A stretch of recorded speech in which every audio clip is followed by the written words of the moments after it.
Le compte à rebours est lancé. Avengers Doomsday, le film le plus attendu de tous les temps par les fans Marvel, arrive dans un an. Et Marvel ne va clairement pas lésiner sur les moyens concernant sa campagne marketing. Aucune production n'avait eu l'audace jusqu'ici de présenter autant d'images aussi longtemps à l'avance. Selon les rapports, la campagne marketing de la conclusion de tous ces univers serait la plus gargantuesque et la plus coûteuse jamais imaginée. À côté de ça, celle de Deadpool et Wolverine va vite ressembler à une animation de supermarché. Et c'est normal. Avec Avengers Doomsday, c'est la survie du studio qui se joue. Clairement, c'est un coup de poker. Soit Marvel relance le studio pour 10 ans, soit il l'enterre définitivement. Oui, la super-héros fatigue existe.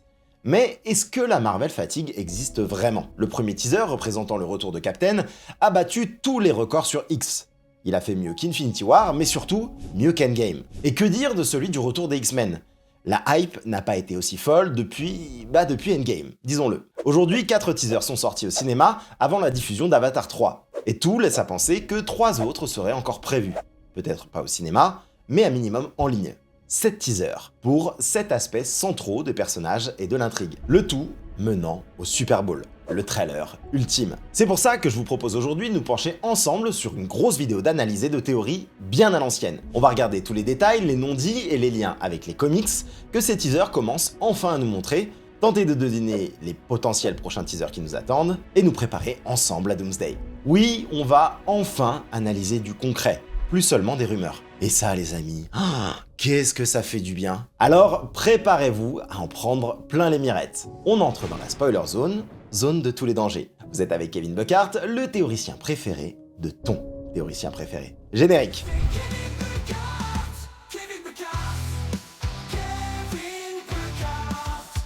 Mais avant de commencer, laissez-moi vous parler d'un des plus grands partenaires de la chaîne. Il s'agit bien évidemment de Oli. Alors beaucoup d'entre vous le connaissent puisque vous êtes très nombreux chaque mois à utiliser mon code pour vous fournir. Et rien que pour ça, je vous dis merci. Et si vous connaissez pas encore Oli, c'est tout simplement une boisson qui a littéralement révolutionné ma vie. Je vous explique pourquoi je dis ça. Perso, je n'ai jamais bu de café. J'aime pas ça. Tout simplement. Le problème, c'est que j'ai passé le plus clair de ma vie d'adulte à me réveiller dans le brouillard sans vraie solution pour en sortir. Mais ça, c'était avant. Parce que maintenant, impossible de commencer ma journée de taf sans ma dose de Oli Energy. Je prends un de leurs shakers stylés. Oui, c'est bien Patrick. Je verse une dose dans 500 ml d'eau et c'est parti pour la journée. Et vous allez me dire, mais qu'est-ce qu'il y a là-dedans? Déjà, pas de taurine, pas de sucre et pas d'arôme artificiel. Donc, excite les sales boissons qui te filent un coup de boost d'enfer pour te laisser à plat 2 heures après. Ici, ils utilisent ce qu'ils appellent la New Caf, de la caféine encapsulée qui s'infuse lentement dans ton corps tout au long de la journée. Résultat, ça te booste en douceur sans te faire exploser le cœur pendant 2 heures. Et perso, je l'utilise pour tout. Avant d'aller au sport, juste avant mes lives nocturnes ou même dans mes trajets en voiture. Mais Oli, ce n'est pas que de la boisson énergisante. Ils ont aussi Oli Hydratation qui agit comme un électrolyte, parfait après le sport ou soyons honnêtes, en lendemain de cuite.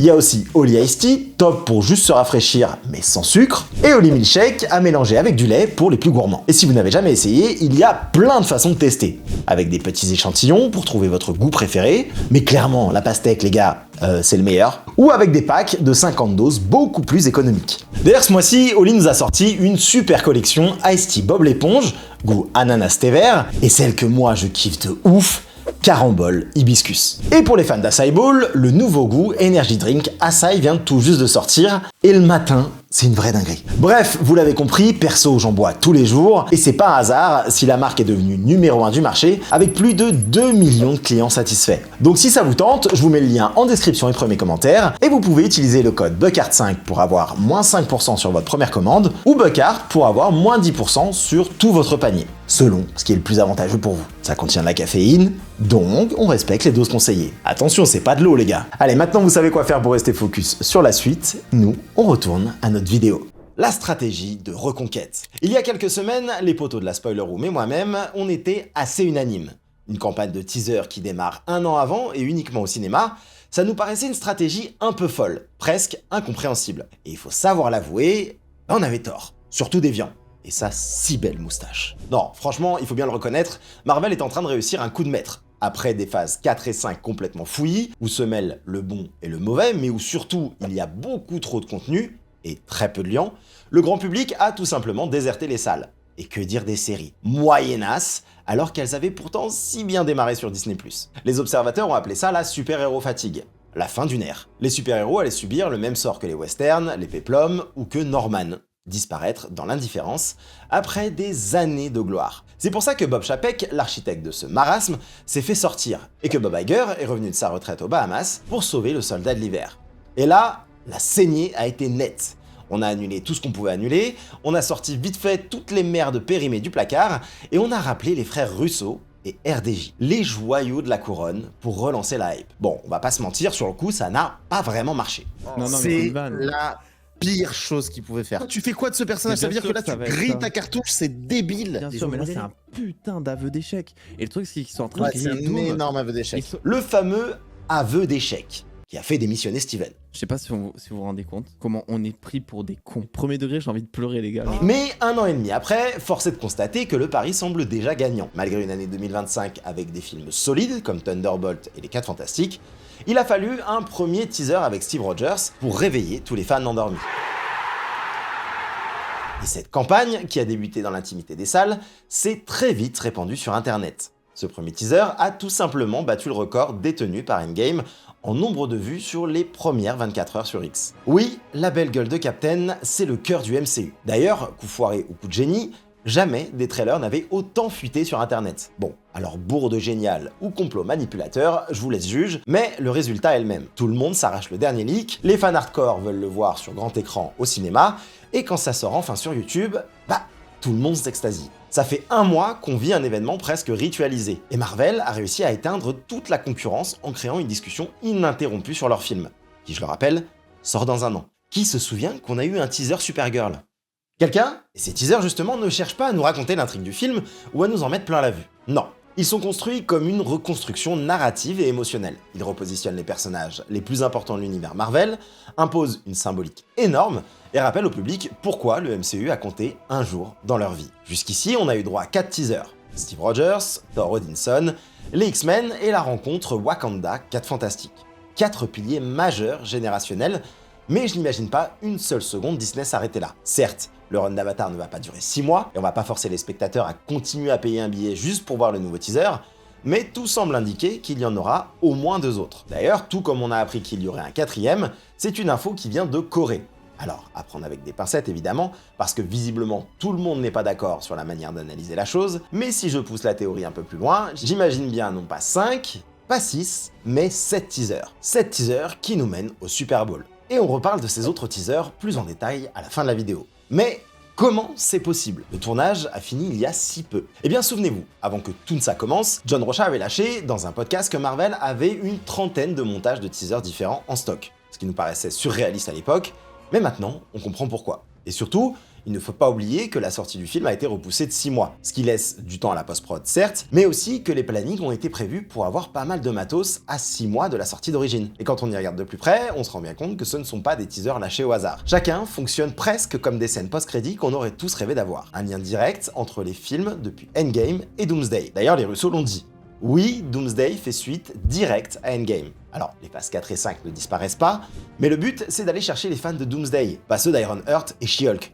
Non. Donc, ils viennent corriger ce qui n'a pas marché depuis des années, en un peu plus d'1 minute, et c'est ça qui est beau. Par exemple, on peut se dire que le premier teaser, c'est la scène post-crédit d'Avengers Endgame, qui, soit dit en passant, n'en a pas. Elle fait directement suite aux agissements de Steve et comble le vide béant laissé par son absence. Où est Steve? Il est posé, mon ref. Le deuxième, ce serait la post-crédit de Thor Love and Thunder. On oublie Hercule et on répare presque l'affront fait au dieu du tonnerre, lui redonnant une aura absolument incroyable, une posture de dieu, pas de guignol. Taika, je te pardonnerai jamais. Et la troisième pourrait être une suite directe à Days of Future Past, même si vous allez le voir, c'est pas aussi simple. Mais Cyclope, les amis, on l'a pas vu si beau depuis jamais en fait.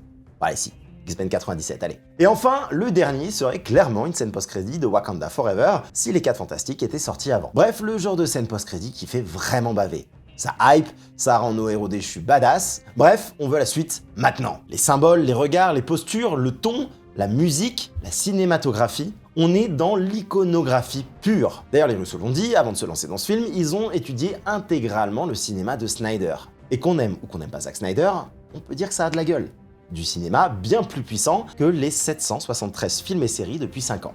Bref, les frères Russo nous préparent le plus gros aura farming de la décennie. Et tout le monde est d'accord, leur retour va faire un bien de fou. Mais est-ce que ce sera suffisant pour réveiller la fatigue? On verra. Une chose est sûre, 2026 est enfin l'année où il est bon d'être fan de Marvel.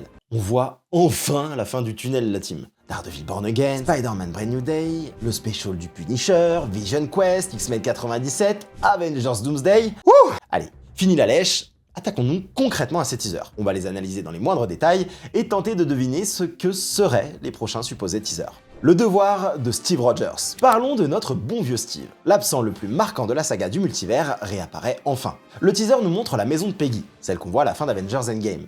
Enfin, la même presque. Le temps a passé, on le sent tout de suite. Steve est marié, il a désormais un enfant et la végétation autour de la maison a évolué. Elle a grandi, elle a pris sa place. La vie a continué quoi. Malgré tout, si on en croit les photos volées du set, il semblerait bien que Steve soit retourné vivre sa vie juste après la guerre, comme nous le montrent ces vieilles voitures des années 50. Ce teaser sans voix off est là pour repositionner Captain. Oui, il a créé la vie que Tony lui avait conseillée, mais pourtant, quelque chose cloche dans ces quelques images. Dès le début, on voit Steve sur sa moto. Tout laisse penser qu'il rentre chez lui, sauf que non. L'éolienne qu'on aperçoit, c'est celle de sa maison. Il ne rentre pas, il la quitte. Alors oui, ça n'a peut-être aucun impact, mais quand même, les Russos savent que ces teasers vont être suranalysés par des gros nerds comme moi, donc rien n'est laissé au hasard. Ensuite, gros plan bien insistant sur la marque de la moto. Et là, détail important, ce n'est pas une Harley Davidson, marque iconique de Captain America, mais une Triumph. Encore une fois, pas un hasard. Ça montre très clairement que nous ne sommes pas dans le 616, mais dans une branche alternative. On le voit ensuite ranger son costume d'Endgame dans une boîte. Captain America est derrière lui, littéralement. Et pour finir, on le découvre heureux, en père de famille, un bébé dans les bras. Bon, perso, je sais pas si ces images feront partie du film, mais elles ont été montrées pour une raison précise. Chaque plan regorge de détails, la bague, la moto, les choix visuels, et surtout dans chaque plan, Steve est habillé différemment. Le teaser nous montre un montage chronologique. Le temps passe, chaque plan correspond à un moment de sa nouvelle vie. Et je pense que Doomsday ne nous montrera pas spécialement ce Steve-là, mais une version plus âgée. Alors, pas aussi âgée que dans Endgame évidemment, mais le temps va encore continuer à filer. Une preuve de plus que le temps passe, c'est qu'une des photos du tournage nous montre une balançoire. Or, je ne pense pas qu'un bébé puisse faire de la balançoire. Donc oui, Doomsday se passera des années après ce qu'on a vu. D'ailleurs, les dernières photos de promotion qui ont leaké nous montrent un Steve barbu tenant Mjolnir. Alors, vrai ou fausse, peu importe, c'est la théorie que j'ai depuis le début. Pour moi, Steve ne reviendra pas en Captain. Au contraire, son rôle va être de légitimer encore davantage Sam dans ce costume. Mais il aura son rôle à jouer dans la crise à venir. Alors vous le savez peut-être, je ne crois pas une seule seconde que Captain ait réussi à ramener les pierres et Mjolnir. Selon les lois de la physique du MCU, quand on voyage dans le passé, on crée son propre futur. Autrement dit, on ne peut pas altérer le présent en modifiant le passé. Lors du braquage temporel, le fait de voler les pierres n'a pas changé leur présent. Ça n'a pas créé un apocalypse. Ça a simplement créé des branches, des passés alternatifs dans lesquels les pierres ont été volées. Et les Avengers ont pu revenir dans leur réalité grâce au GPS de Stark. Mais rien n'indique qu'ils soient capables de retourner exactement au moment où ces pierres ont été volées, puisque ces univers sont devenus des branches. Et il n'a jamais été question d'une technologie de voyage intermultiverselle comme celle du TVA, uniquement du voyage dans le temps. Bref, tout ça pour dire que Captain a probablement tenté de ramener les pierres, mais s'est retrouvé dans le passé du 616, là où les pierres n'avaient jamais bougé. Et pareil pour Mjolnir. Il a donc décidé de rester dans le passé et de créer sa propre vie, sa propre branche. Parce que, comme les pierres, ce n'est pas parce qu'il modifie le passé par sa présence que le MCU se retrouve avec deux Captain America dans sa timeline. Non, seulement dans sa branche à lui. Bref, c'est compliqué, mais il fallait le réexpliquer. Car c'est un point essentiel que le film va devoir clarifier rapidement. À l'époque d'Endgame, même les frères Russo et le scénariste du film, Steve McFeely, n'étaient eux-mêmes pas d'accord sur ce qui s'était réellement passé. Et pourtant, c'est cette même équipe d'Endgame qui travaille aujourd'hui sur Doomsday. Mais on sait aussi qu'ils se sont fait aider cette fois par Michael Waldron, l'homme qui a écrit la Bible du multivers dans Loki. La très complexe Bible du multivers. Donc ce point sera réglé, et je pense que ce sera probablement avec mon hypothèse. Ce qui veut dire que le braquage temporel est vraiment un braquage. Ils ont volé les pierres, condamné ces univers, ils ne les ont pas simplement empruntés. Et ces actions ont probablement conduit à la création de nombreuses incursions. C'est d'ailleurs l'une des théories qui a circulé ces derniers mois. Steve serait à l'origine de la destruction de l'univers de Doom. Alors perso, je ne crois pas une seconde que tout le film va tourner autour du fait que Cap soit le responsable de la chute du multivers et des malheurs de Doom. Mais oui, il est sûrement l'un des artisans, comme Strange, Spidey, Captain Marvel, etc., etc. Et nous montrer sa famille, son rôle de père, c'est fondamental. C'est une manière de justifier pourquoi il doit reprendre le combat. Même à la retraite, Steve a désormais une véritable raison de se battre, autre que sa peur de disparaître ou son sens du devoir. Désormais, comme Tony, c'est tout son univers qui est menacé, et en partie à cause de lui. Et c'est d'ailleurs un sujet central de ces teasers, la parentalité. Tout comme moi et ceux qui ont découvert le MCU à ses débuts en 2008, notre vie a bien changé, et beaucoup d'entre nous sommes devenus parents aussi, ce qui intensifie le lien que l'on a avec ces héros. Seulement, je ne pense pas que les enfants en tant que tels soient le cœur de l'intrigue comme beaucoup le pensent. Certaines théories évoquent que le plan de Doom serait de kidnapper tous ces enfants pour exploiter leur pouvoir, et que les papas pas contents iraient les récupérer. Une théorie à laquelle je n'adhère pas du tout. Déjà, parce que c'est naze, je vous rappelle Love and Thunder, mais surtout parce que le deuxième teaser démontre totalement cette idée. Thor prie pour pouvoir rentrer à la maison auprès de sa fille. Il ne demande pas de la retrouver, il demande à rentrer chez lui pour lui apprendre la quiétude, et pas pour lui apprendre à se battre. Donc non, le thème principal ne tourne pas autour des enfants, mais autour de la vie elle-même. Ces héros sont désormais des chefs de famille, ils ne se battent plus pour prouver quelque chose, mais pour protéger ce qu'ils ont construit, ce qu'ils ont de plus cher. Et c'est un thème qu'on va retrouver dans l'ensemble des teasers. Ce teaser ne parle donc pas de culpabilité, mais d'inéluctabilité. Pas facile celui-là. Ce Steve a quelque chose à perdre bien plus précieux que sa propre vie.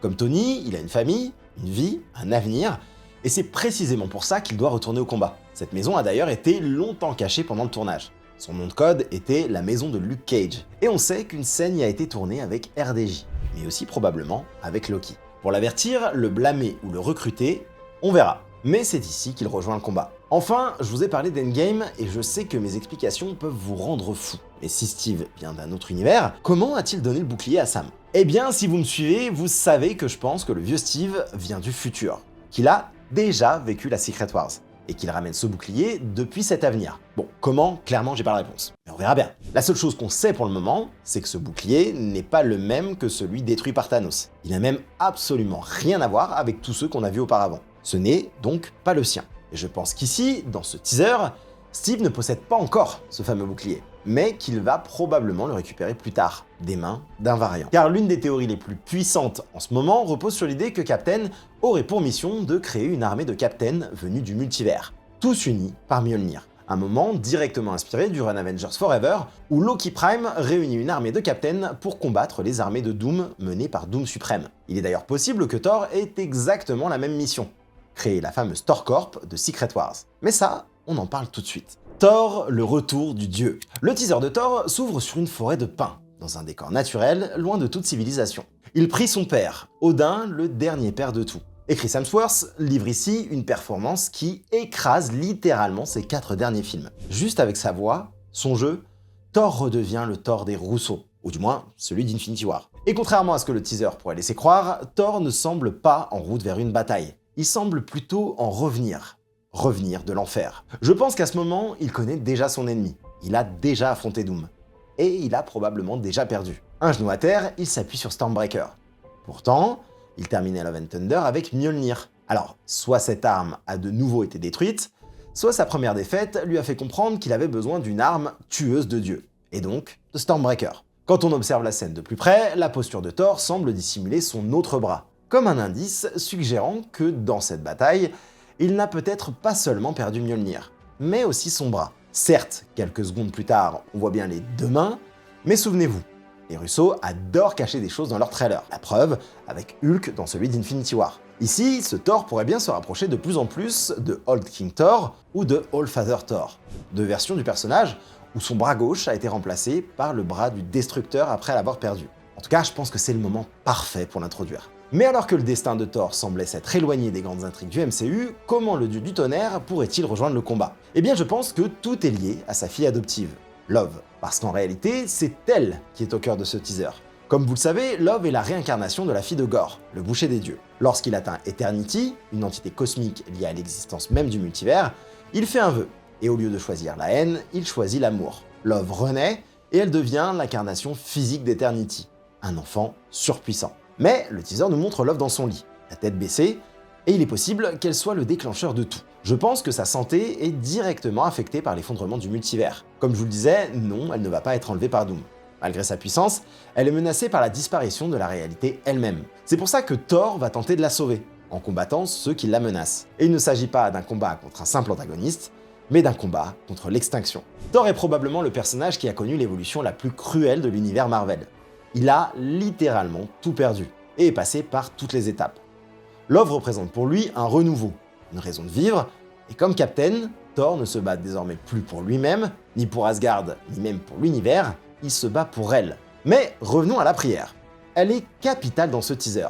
Quand il s'adresse à son père, Thor demande la force des Allfathers. Oui, au pluriel. Autrement dit, ce qu'on appelle communément l'Odin Force, enfin, les Odin Force. Et ça ouvre à deux interprétations possibles. Soit Thor demande la force cumulée de tous les anciens rois d'Asgard, soit il demande une Odin Force issue de tout le multivers. Par cette demande, Thor sacrifie sa liberté de héros. Il accepte son destin de figure mythologique totale. Il devient à son tour le prochain père de tout. Une prière qui semble acceptée, comme en témoigne le grondement du tonnerre. Et ça rejoint parfaitement la thématique de la paternité. Pour sauver sa fille, Thor est prêt à sacrifier le peu qui lui reste, sa propre vie. Et c'est précisément ce qui va le pousser à se relever après ce premier affrontement. Cette prière pourrait bien être entendue par son père, mais aussi par un autre dieu tout-puissant, le dieu des histoires. On sait que Loki est piégé dans la citadelle à la fin du temps, et qu'il ne peut pas agir directement. Mais la destruction de nombreux univers a sans doute gravement endommagé Yggdrasil. Et tout comme il pourrait demander à Captain de recruter une armée, il pourrait offrir à son frère cette fameuse force et la capacité de voyager à travers le multivers pour créer la Thor Corps. Dans les comics Secret Wars, les forces spéciales du Battlefield, au service du dieu empereur Doom, sont une force de sécurité composée de variants de Thor. On y retrouve celui de 816, celui de l'univers Ultimate, Frog Thor, Mighty Thor de Jane Foster, Old Thor, Storm Thor et même Beta Ray Bill. Bref, un joyeux bordel qui pourrait très bien se mettre en place ici pour affronter Doom, avant peut-être de passer dans ses rangs lors de Secret Wars. Et il faudra probablement tout ça pour tenir tête au Victor Von Doom de RDJ, comme le laisse présager le prochain teaser, celui des X-Men. L'utopie mutante. C'est probablement le teaser qui a le plus hype la communauté Marvel. Et pour cause, des années après le dernier vrai bon film sur les X-Men, disons-le clairement, Days of Future Past, l'Institut Xavier fait son retour avec les acteurs mythiques de la licence. La première scène nous montre un manoir qui semble avoir subi un conflit. Statues et bibliothèques renversées, débris au sol, et même le mythique panneau de l'école paraît entouré de cendres. En tout cas, c'est ce que j'avais perçu lors de ma première analyse du teaser en mode 22p. Et avec la version HD, tout change. Oui, une baston a eu lieu à l'intérieur, des impacts de balles sont clairement visibles dans la bibliothèque. Mais le manoir ne semble pas dans cet état juste à cause d'un combat. Il semble abandonné depuis longtemps, désaffecté ou du moins pas actif. Et surtout, il ne s'agit clairement pas du même manoir que dans les anciens films. La preuve est flagrante. L'escalier mythique de l'Institut s'est transformé en deux escaliers en colimaçon. L'ambiance est plus sombre, même les vitraux ne sont pas les mêmes. C'est donc un indicateur très clair. Nous ne sommes dans la suite d'aucun film, y compris dans la nouvelle chronologie créée dans Days of Future Past. Cet univers est inédit, c'est celui dans lequel atterrit Monica Rambeau dans la scène post-générique de The Marvels. Selon plusieurs rapports d'Insider, cet univers serait une utopie mutante. Un monde où Magneto a réussi à créer sa nation et où les mutants vivent en paix avec les humains. Et c'est probablement pour ça que le manoir des X-Men n'a plus vraiment de raison d'être. À la base, il sert de refuge pour les jeunes mutants, pour les aider à maîtriser leurs pouvoirs et les protéger du monde extérieur. Mais dans un monde où les mutants ne sont plus menacés, son existence même devient presque inutile. Alors, ce qui ne veut pas dire qu'il n'abrite pas la base des X-Men, puisque la scène post-crédit nous montre qu'elle existe. Et oui, certains d'entre vous pensent encore qu'il pourrait s'agir de la suite directe de la fin de Days of Future Past. Et c'est vrai que dans le film, comme dans les comics, le manoir a été détruit et reconstruit un nombre incalculable de fois. Mais jamais de cette manière. On est donc très probablement face à une branche de l'univers que nous connaissons. Les personnages sont similaires, mais un événement majeur a changé leur destinée. L'apocalypse mutante a été évitée. Et paradoxalement, c'est justement ce qui met leur univers en danger. Car tout comme l'accident de Strange, la morsure de Peter Parker ou la capture de Tony Stark, l'apocalypse mutante est un événement Nexus. Un événement qui doit arriver, ce qui mène probablement aux incursions. Toujours selon Alex Perez, cet univers serait aujourd'hui en lutte pour sa survie. Les mutants auraient déjà fait face à plusieurs incursions, dont la première étant celle de The Marvels, puisqu'à ce moment-là, The Beast semble découvrir le multivers. Ce qui signifie qu'ils ont fait ce qu'il fallait pour survivre, et donc détruit les terres qui les menaçaient. Et là, tout fait sens, car dans ce teaser, on retrouve les deux figures mythiques des mutants, Charles Xavier et Magneto. Deux versions, encore une fois, très différentes de celles que nous connaissons. Charles porte une veste tactique avec le logo rouge des X-Men, et face à lui, un Magneto âgé mais apaisé, dans une tenue bien plus décontractée que son costume habituel. Ces deux looks me font immédiatement penser au run Excalibur numéro 3 de Chris Claremont, où Charles n'est plus seulement un professeur, ni même d'ailleurs le leader des X-Men, mais accompagne Magneto dans la reconstruction de Genosha après la destruction de l'île mutante par une sentinelle géante. Magneto, ici, semble être un homme en paix. On l'a toujours connu dans le conflit, Mais dans cet univers, son rêve semble s'être accompli. Il est probablement, d'ailleurs, le souverain de cette utopie mutante. Les deux hommes ne semblent pas en opposition, c'est même l'inverse. Car dans le fond, leur vision a toujours été la même. Seule la manière d'y parvenir différait. Et les images nous montrent clairement que dans cet univers, ils partagent un lien profond. Dans ce teaser, une voix off accompagne aussi les images. Et c'est Magneto qui prononce la phrase. Death comes for us all. That's all I know for sure. The question isn't, are you prepared to die? The question is, who will you be when you close your eyes? À première vue, rien d'extraordinaire. On pourrait penser à un leader qui prépare les siens à un combat mortel, un discours rassembleur avant l'inévitable. Mais les internautes ont repéré un détail très intéressant. Cette phrase a déjà été prononcée dans le MCU, plus précisément dans Agatha All Along par Lilia. Death comes for us all. Death comes for us all. Bon, si c'était que ça, à la limite, pas ouf. Mais ça s'arrête pas là. Le son utilisé juste après cette phrase est le même que celui employé dans la série, toujours avec Lilia.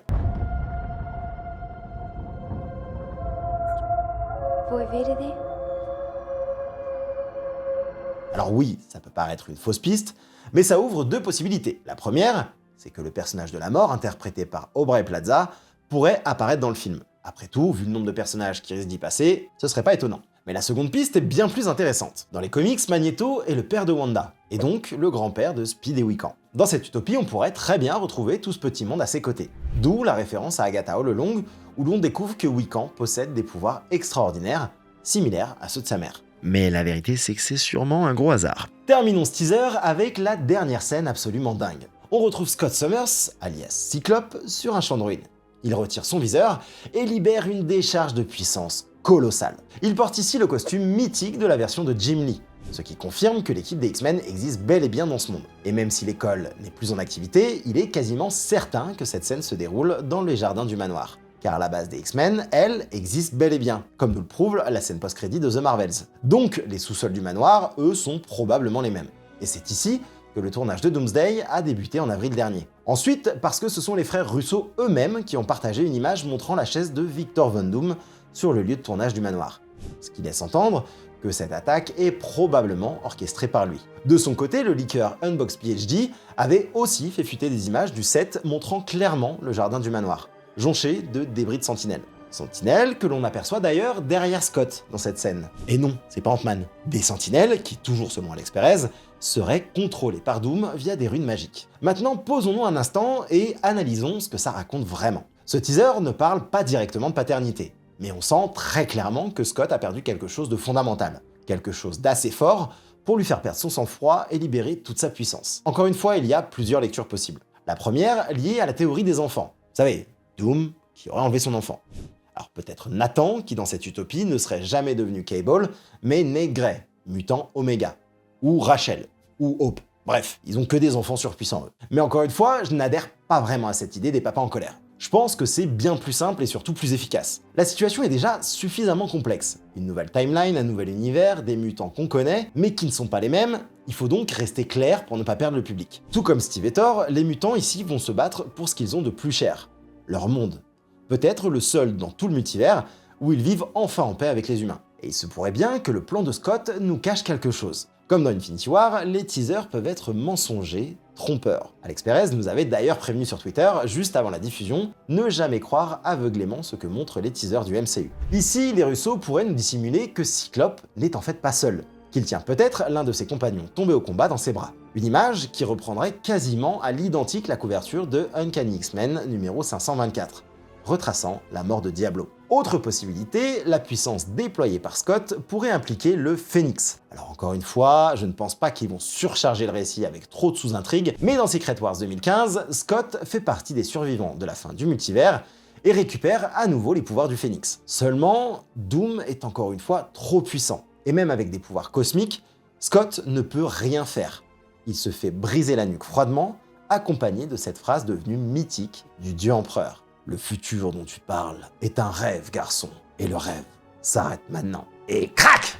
Ça fait des chocs à pic. Bref, même si j'adorerais voir ça, ce sera probablement pas dans ce film. Peut-être dans Secret Wars, espérons. Quoi qu'il en soit, ce teaser est méga hypant. Et Scott semble enfin avoir le rôle qu'il mérite, celui d'un vrai leader pour les X-Men. Pour résumer, ce monde utopique est menacé par des incursions, et les X-Men de Charles vont probablement être impliqués dans cette crise aussi. On sait aussi qu'ils ne sont pas seuls, puisqu'au minimum, la binary de Maria Rambeau existe dans cet univers, et qu'elle possède d'ailleurs les bracelets quantiques. On verra où tout ça nous mène, mais très probablement, Doom va être repoussé une première fois avant d'aller chercher les Avengers du 616, les manipuler, et leur faire croire que la véritable menace, ce sont les mutants. Et justement, parlons du 4e teaser.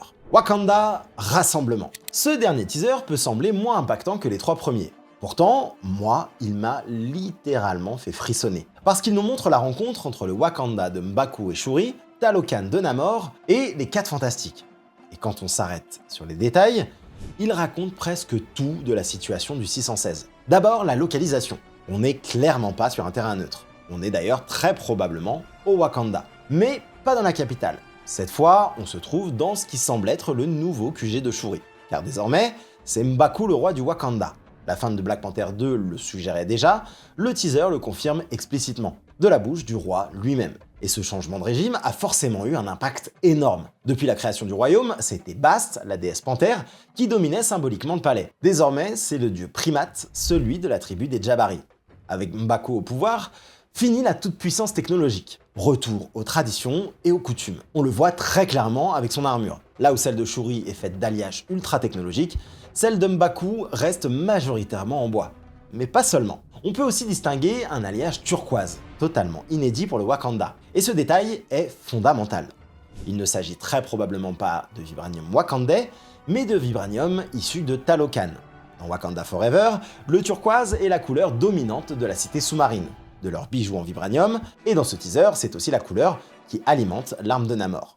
C'est également la teinte de la plante qui a donné leur capacité à Namor et au Talokan, contrairement à celle du Wakanda qui est violette. C'est donc un indice extrêmement fort sur l'évolution des relations entre Talokan et le Wakanda. Ils sont désormais alliés. Enfin, en théorie. Car le lieu de cette rencontre n'est pas anodin. Il s'agit d'un désert aride, probablement l'environnement le plus hostile possible pour les Talokan. Et on sent bien que ni Namor ni ses troupes ne sont vraiment à l'aise d'être ici. Il était évidemment hors de question d'accueillir l'assassin de la reine Ramonda dans la capitale qu'il a saccagée. Ici, Namor est contenu, contrôlé, au cas où il décide de se fâcher. Et c'est très probablement le rôle qu'il va jouer dans cette scène. Tout comme dans les comics, Namor est un anti-héros qui joue souvent le rôle de garde-fou. En arrière-plan, on aperçoit une pyramide, et elle ne ressemble à aucune culture connue. Enfin, à aucune, ou à toutes. On est clairement sur un monument qui puise dans plusieurs civilisations antiques. Mais ce sont surtout les formes sculptées dans la pierre qui parlent. Elles sont d'inspiration africaine, mélangeant des motifs d'Afrique centrale, de l'Ouest et de l'Est. Nous sommes donc toujours au Wakanda, mais dans une région isolée, ce qui explique pourquoi M'Baku arrive sur place avec son vaisseau. Et pour comprendre où nous sommes, il faut se tourner vers les comics. Et pour moi, ça ne fait aucun doute, ce lieu sacré, c'est Necropolis, la cité des morts du Wakanda. C'est l'endroit où se déroule le rituel pour devenir Black Panther dans les films, celui brûlé par Killmonger, mais surtout, c'est là que reposent tous les rois et Black Panther du passé, le lieu où la connexion avec Bast est la plus forte. Dans les comics, c'est ici que T'Challa s'installe après avoir cédé le trône à sa sœur. Il y est proclamé roi des morts par Bast elle-même, le roi des rois. Il a alors accès à ses ancêtres, à leur savoir et à leur force. Je pense que c'est exactement ce qui est adapté ici. Les Jabari occupent désormais le palais. Shuri, elle, n'y a plus vraiment sa place. Son laboratoire a donc dû être déplacé. Et je pense qu'il est désormais installé ici, à Necropolis. Elle le dit elle-même dans le teaser. Elle a tout perdu. Elle doit désormais vivre avec les fantômes de ses morts. Cette position pourrait faire évoluer Black Panther d'un rôle de guerrier leader à celle d'une guerrière spirituelle. Une posture très différente de celle de T'Challa. Et personnellement, je trouve ça brillant. Shuri devient alors une sorte de grande prêtresse de Bast, à mi-chemin entre la technologie et la spiritualité. Mais Necropolis n'est pas importante que pour ça. C'est le lieu central du run Time Runs Out. Le run commence précisément par la découverte de la première incursion par T'Challa. C'est lui qui convoque les Illuminati et installe leur QG à Necropolis pour tenter de résoudre cette crise. Et j'ai l'impression que c'est exactement ce qu'il se joue ici. Les représentants des grandes puissances de ce monde sont convoqués, réunis par Shuri. Mais Shuri ne peut plus les inviter seule. Elle n'est plus la reine. C'est pour ça que M'Baku et les Dora Milaje sont présents à ses côtés. D'ailleurs, dans ce que dit Shuri, elle évoque le fait que le roi doit préparer son peuple à l'au-delà. Et elle parle probablement du fait que M'Baku devrait rencontrer Bast. Parce que Shuri sait que la crise est inévitable. D'ailleurs, détail très important. Pour la première fois dans l'histoire du Wakanda, le roi n'est pas un Black Panther. Et même si M'Baku est fort comme un gorille, je ne pense pas qu'il soit encore un simple humain. La couleur de son armure suggère déjà l'alliance avec Talokan. Et si M'Baku avait aussi utilisé leur plante pour accomplir le rituel royal.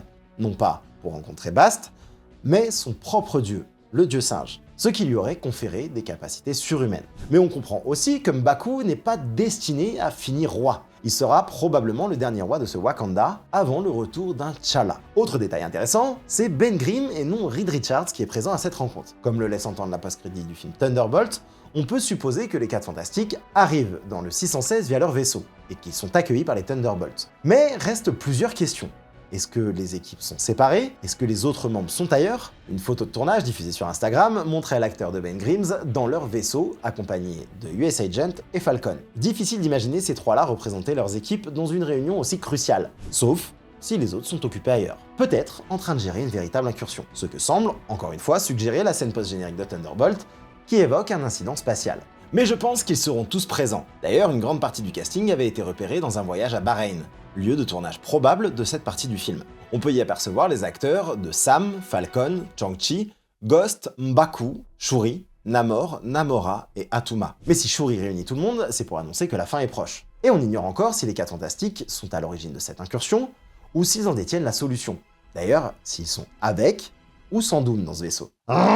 Tellement de questions, 1 an à attendre! Ça va être long, hein. Bon, finissons l'analyse de ce teaser avec Namora, la guerrière principale de Talokan, cousine de Namor. Et il semble que sa mutation commence, elle aussi, à évoluer. Sa peau, habituellement bleutée à la surface, paraît se rosir. Dans les comics, Namora est capable, comme Namor, de respirer aussi bien sous l'eau que hors de l'eau. Il se pourrait bien que Marvel cherche à lui donner plus d'importance à l'avenir en accentuant sa mutation. Bon, je crois qu'on a fait le tour de ces teasers. Et c'est déjà énorme. Mais la vraie question maintenant, c'est est-ce qu'il y en aura encore d'autres à venir? Les prochains teasers. 4 teasers avaient été annoncés, et les 4 sont désormais disponibles. Alors maintenant, qu'est-ce qu'on peut attendre? Pour l'instant, rien d'officiel. Les cinémas français n'avaient reçu des consignes que pour ces premiers teasers. Et pourtant, même si ces teasers ont hypé absolument tout le monde, il manque encore pas mal de héros à caler. Oui, clairement, on s'attendait à voir Doctor Doom. John Rocha nous avait même dit que le premier trailer en montrerait énormément. Alors quoi? On va devoir attendre le Super Bowl pour la suite?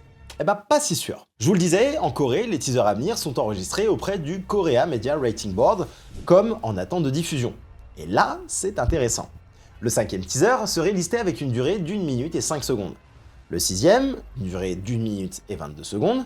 Et étant donné que le 6e a été répertorié très récemment, je m'attends personnellement à un 7e teaser. Pourquoi? Parce que ça ferait totalement sens avec la symbolique que le film essaie d'imposer. Oui, Doomsday parle de la fin du multivers, mais surtout, Doomsday reprend le thème de la Genèse. Victor Von Doom est certes l'antagoniste du film, mais à ses yeux, sa mission est noble. Comme Dieu, il aurait 7 jours pour sauver le multivers et reconstruire un nouveau monde. Et selon les insiders les plus fiables, ce compte à rebours de 7 jours structurerait tout le film. Donc pour moi, 7 teasers. Et en parlant de ça, entre le temps où j'ai enregistré la vidéo et aujourd'hui, il y a le 7e teaser qui est apparu sur la plateforme coréenne. Et donc ça sent bon les copains, ça sent bon.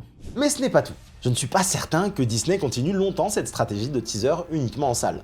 Le run d'Avatar 3 touche presque à sa fin, et ils en ont probablement un peu marre que tout fuite. Désormais, tous les mardis, les teasers de la semaine précédente sont diffusés partout à 9h pile aux États-Unis, donc 15h chez nous. Et si on fait un petit calcul, il reste exactement 4 mardis avant le Super Bowl, ce qui nous amènera pile à 7 teasers avant le grand teaser trailer final. Donc 7 teasers et un trailer, ou alors juste 6 teasers et un trailer centré sur Doom. À vous de voir. 2 mois complets de discussions ininterrompues autour du film, le plus attendu de l'année, encore une fois, c'est du génie. Et n'oublions pas que John Rocha annonçait qu'il y avait 30 teasers prêts. Donc maintenant, amusons-nous un peu, voyons ce qui manque. On a eu Captain, Thor, les X-Men, Wakanda et les 4 Fantastiques. Si on regarde l'annonce du casting officiel, qui manque à l'appel?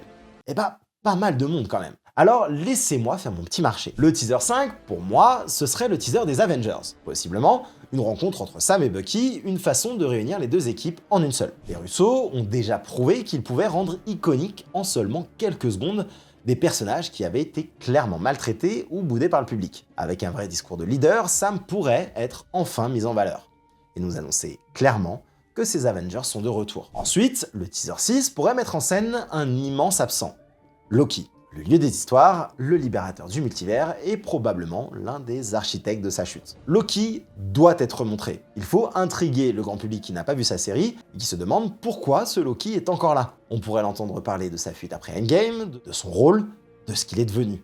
Le dieu au-dessus des dieux. Et enfin, le teaser numéro 7.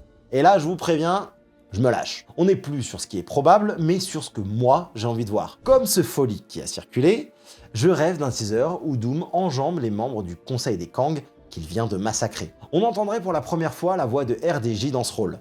La caméra monte, on découvre le costume, il se tourne vers nous et explique qu'il est la seule solution.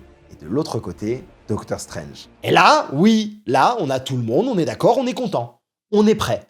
Chauffé à bloc, le terrain est posé. Et ils peuvent nous balancer leur trailer en pleine face. Bref, c'est triste à dire, mais cette suite de teasers est probablement ce que Marvel a fait de mieux depuis des années. C'est créatif, c'est prenant, ça recrée un lien émotionnel entre le public et ses héros, ça recentre l'attention sur l'essentiel, et ça nous prépare à un renouveau. Parce que Doomsday n'est pas une fin, c'est une renaissance. Bon après, il est tout aussi possible que tout s'arrête là, à 4, et que le prochain trailer soit tout simplement le trailer du Super Bowl. Mais j'ai pas envie d'y croire. C'est possible, hein? Mais je suis dans un total déni. J'en veux plus. Faites pas les rats, Marvel. Dites-moi vous ce que vous pensez de tout ça. Oui, c'était une très longue vidéo, mais quel kiff de revenir sur de l'analyse brute, je vous jure. Encore un grand merci à Oli qui sponsorise cette vidéo et accompagne la chaîne au quotidien. Je vous le rappelle, via le code promo BUCKHART5, vous bénéficiez de moins 5 € sur votre première commande. Ou de moins 10% sur votre panier avec le code BUCKHART si c'est plus avantageux. Bref, tout est en description et en premier commentaire. Évidemment, si vous me découvrez, n'hésitez pas à vous abonner, je fais ce genre de vidéos toute l'année. Et nous on se retrouve la semaine prochaine, même jour, même heure, et surtout,